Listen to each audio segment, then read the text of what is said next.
Hey, what's up? Making another video. This is another double down video, and it's based off a video that I made before. It was about selling a home. This does not hit everyone, but it hits a lot of us, especially if you're the average American homeowner. If you bought your house before COVID hit and after the 2008 crash, man, you are sitting on a pot of gold, basically. And if you've gotten to the age where you are about to head in retirement, are you in retirement, and you look at what these people are saying, how much money that you need. The average American needs between $1 to $2 million to retire comfortably. Now, that number there is subjective because what's comfortable to you, it might not be comfortable to me, and vice versa. So nobody can really put a number on that as far as what's comfort, because what's comfort for one is not comfort for the other, so we have that. But in the nutshell, we do have to worry about is being able to live in retirement as opposed to surviving in retirement. And a lot of it's going to boil down to what you did and did not do. Look, when you go in and look at this stuff, trying to get a magic number like $1 million in an account, it's going to take a while.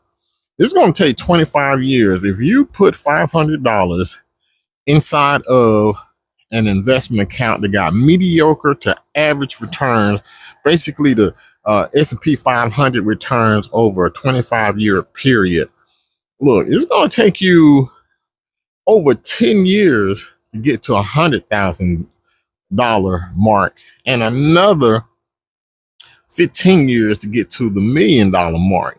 That's a long time. And if you are trying to go into retirement, you ain't got that kind of time. You didn't do that. You didn't have enough money. You don't have enough time to save that kind of money to live in retirement, because you just don't have enough time. We're going to be out of there. So if you're in this situation, you're going to have to look into other alternatives. And one of those alternatives is your home and the equity inside your home. I said it before, equity does nothing. It's a double D, death or debt. It's the only thing you can get from it. So my whole thing is, and I want to ask this question to you, would you rather rent and have millions in the bank or $1 million in the bank, or buy and have next to nothing, still living check to check in the bank, but owning your home? Those are some of the real options that we have here, because a lot of us have gained a lot of power, a lot of money in our homes. We gained a lot of equity in it. So in the scenario where you saving $500 a month and it's going to take you 10 years just to get to $100,000, well, what if you take the equity in your home? Like, you can see the values here, the equity in just the average home, nothing much. This house, these are some of the homes that are paid for. So what if you would take that equity and put it into an account, let's just say $300,000. Now look how quick you make the next $100,000. It's only going to take you, given mediocre returns, it's going to take you like 2 years, a little over 2 years to make that next 100,000, whereas it took you 10 years to get that. And then to get the next 100,000 after that, it takes even less time. That's the power of compounding. So you're going to take this money and you're going to grow it exponentially. So you can literally live the way you live right now, except rent, sell that house, put this money in an account that's growing, just an average account. It'll be better. You will have a better return if you get a professional person to advise you on where to put the money. But just take this money, put it in, live how you're living right now. You don't have to put any other dollar with it, and you're going to be a millionaire very quick. Within 10 years, you'll have $1 million. And don't be one of those homeowners that you, like this person here, bought a house over 10 years ago for $300,000. Now it's worth $694,000. Putting that in an account, you're going to be a millionaire just like that. So you can sit there and try to hold on to this house thinking that you're going to have generational wealth passed down to your kids. That is just not the case. You're not going to get to this growth. So I don't know about you, but when I look at those numbers, because the numbers don't lie, I'd rather rent. I'd rather sell that house. The money that it takes to maintain this house, I could rent. Look at this house here. I'm looking at the taxes. The taxes is $15,000. That's just for the taxes. Then you got insurance and maintenance on top of that.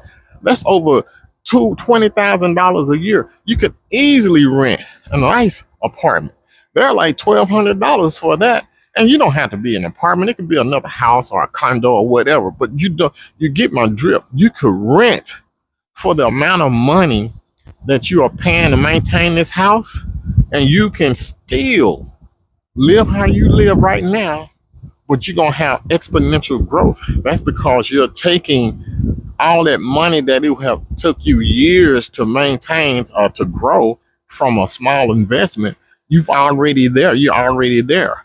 Take that money, put it and let it grow, and you'll have exponential growth, and you will have millions. So that's what I mean by, would you rather rent and have millions, or would you rather be check to check just like you are right now, have minimum amount of money in the bank right now, struggling or just surviving right now and be a homeowner? That's the question that a lot of us gonna have to ask. This is kind of a new thing for America. You know, we never had a COVID like this before, and we never had low interest rate. We're in a particular state where this is something viable now. Now it makes sense to rent. And then I know some people going to come in the comments talking about a crash.